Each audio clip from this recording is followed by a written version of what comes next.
ici Dorine, Et Cyril, des investisseurs sereins. après plusieurs années de travail en tant qu'ingénieur, nous nous sommes lancés en investissement immobilier. Après 5 années d'acquisition, nous étions devenus libres financièrement.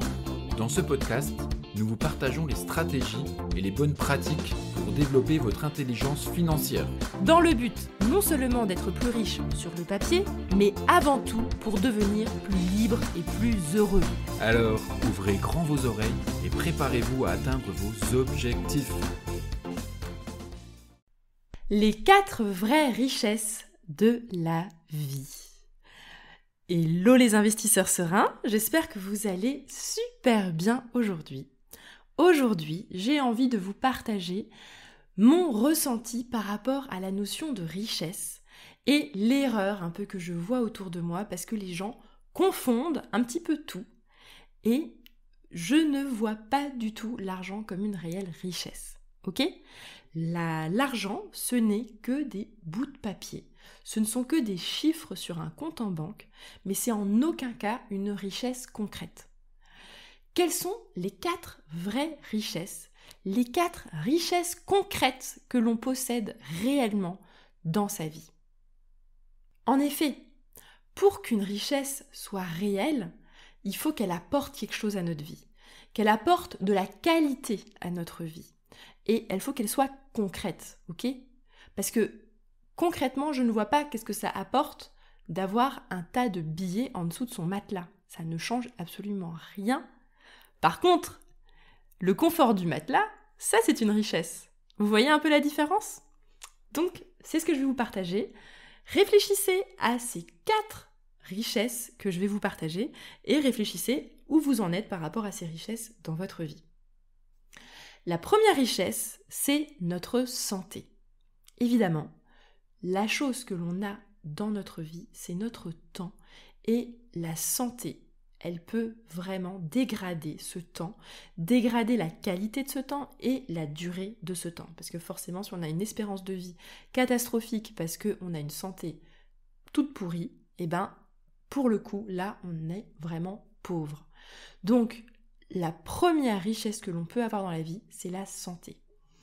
Évidemment, plus on est jeune, plus on a de richesse par rapport à la santé, plus on a un bien-être physique, c'est-à-dire qu'on se sent bien dans son corps, qu'on a une bonne condition physique, qu'on se sent bien, plus on est riche également sur ce point, et plus on a aussi une bonne énergie grâce à ce corps qui nous porte, grâce à cette santé que l'on a, plus on est riche également. Donc posez-vous la question, est-ce qu'aujourd'hui, en termes de santé, êtes-vous riche ? Et si jamais c'est pas le cas, des fois c'est vraiment malheureux parce que soit on est déjà très vieux, soit on est déjà très malade et c'est très compliqué, mais si ce n'est pas votre cas, vraiment je vous invite à vous poser la question, qu'est-ce que vous pouvez faire pour investir dans cette richesse ? Pour notre part, nous on essaye d'investir dans la richesse de notre santé en ayant un style de vie le plus sain possible, en se disciplinant et en allant faire une activité physique le plus souvent possible, souvent le matin, pour avoir une belle énergie la journée. Et ça, concrètement, la santé, j'ai du mal à entendre les personnes qui disent que c'est une question d'argent. Je dis pas que ça n'a aucun lien, mais je veux dire, aller courir le matin, c'est à la portée de tout le monde. Manger des légumes, manger des produits de qualité en quantité raisonnable, ou boire tout simplement de l'eau, ok ? Boire de l'eau au lieu de boire des sodas ou des boissons alcoolisées, etc. Je veux dire, ce sera toujours moins cher de consommer de l'eau, ok ? Et donc, la personne la plus riche, c'est la personne qui va boire de l'eau par rapport à la personne qui va dépenser des 1000 et des cents dans des boissons tout à fait inutiles. Donc, voilà pour moi la première richesse, c'est la santé. Évidemment que l'argent, ça peut contribuer, ça peut nous permettre d'acheter des produits de haute qualité, des produits bio et avec de très bonnes qualités nutritionnelles, mais je suis désolée, le soda, ça coûtera toujours plus cher que l'eau du robinet et ce sera toujours moins bon à la santé. Donc je pense qu'il y a largement de quoi faire, même si on n'a pas les moyens. Et puis en plus de ça, la cigarette, j'en parle même pas. Ne pas fumer, ça coûte pas cher. Fumer, ça coûte cher. Donc vous voyez, en fait, il y a plein de choses qui coûtent très cher et qui sont très mauvaises à la santé. Donc Ne pensez pas que la santé est liée à la richesse financière, ce n'est pas vrai. Donc voici pour ce premier point, je passe au deuxième. Le deuxième point, alors c'est bien d'être en bonne santé, certes, mais il y a également notre environnement. Qu'est-ce qui nous entoure dans notre quotidien ? Donc par exemple, quel est le logement dans lequel j'habite ? Est-ce que je me sens bien dedans ? Qu'est-ce qui m'entoure en termes de paysage ? Et on peut même aller encore plus loin. Quelle est la planète sur laquelle on vit ? Parce que oui, notre planète, c'est la plus grande de nos richesses.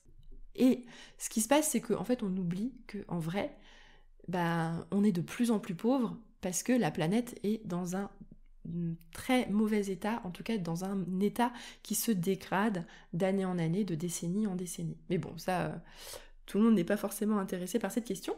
Mais voilà, ce que je veux juste vous partager, c'est que finalement, les objets qui nous entourent, l'environnement qui nous entoure, ce que l'on a autour de nous, ce que l'on voit autour de nous, moi j'adore voir les arbres magnifiques par cette fenêtre, et tout ça en fait c'est une richesse. Voilà, la richesse de notre environnement. La troisième richesse, c'est notre entourage. Ce sont les personnes que l'on va côtoyer, qui nous entourent. Est-ce que ce sont des personnes que l'on aime ? Est-ce que ce sont des personnes que l'on apprécie ? Est-ce que ce sont des personnes qui nous donnent de l'amour ? Ça, c'est vraiment la troisième richesse. Qui sont nos proches ? Qui sont nos amis ? Qui sont nos rencontres ? Et en fait, c'est dans la connexion, dans le lien avec les autres, que l'on se rend compte que l'on est riche ou que l'on n'est pas riche. Voilà, c'est une richesse, la richesse de l'entourage, et il faut en prendre soin, elle se cultive. On peut investir également du temps pour se faire des amis. Ce n'est pas forcément une question d'argent, encore une fois. Vous voyez, les choses ne sont pas une question d'argent, les vraies richesses de la vie ne sont pas une question d'argent. L'argent peut contribuer à certains objectifs, mais ce n'est en aucun cas le but final. Et la quatrième et dernière richesse, qui est encore autre chose, une autre dimension, ce sont nos pensées.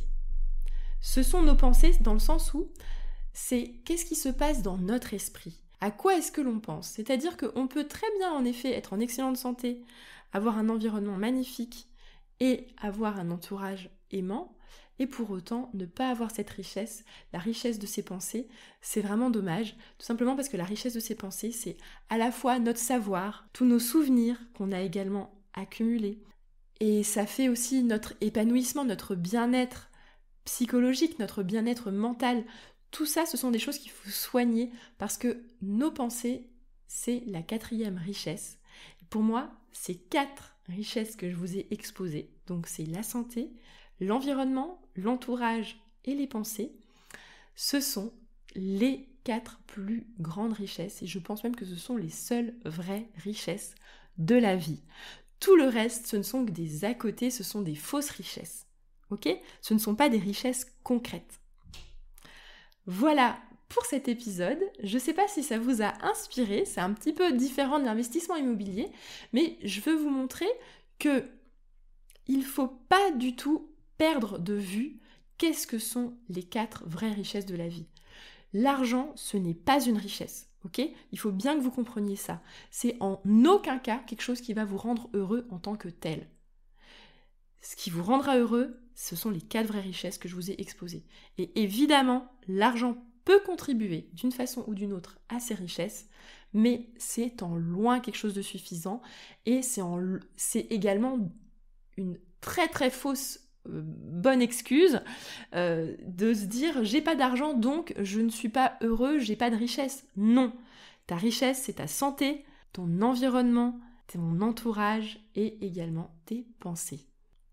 Voilà, je vous encourage à réfléchir à ces 4 richesses, lesquelles est-ce que vous pouvez développer davantage en investissant dedans. Et quand je dis investir dedans, ce n'est pas mettre de l'argent dedans, c'est pas en s'achetant je sais pas quoi que vous allez avoir un meilleur entourage, ni avoir un meilleur environnement, ni avoir de meilleures pensées, ni avoir une meilleure santé.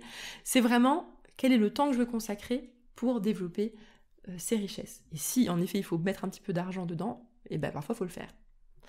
Voilà, j'espère que c'est clair pour vous et je vous souhaite à tous une excellente journée. À bientôt! Et voilà, l'épisode du jour est terminé.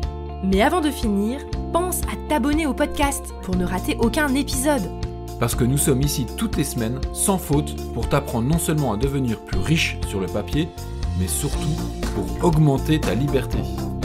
Et par la même occasion, je vous encourage vivement à y ajouter une note de 5 étoiles, parce que ça nous fait plaisir de savoir que le contenu vous motive et vous booste. On se retrouve la semaine prochaine pour développer votre intelligence financière. Merci beaucoup à tous et à bientôt. Ciao, ciao.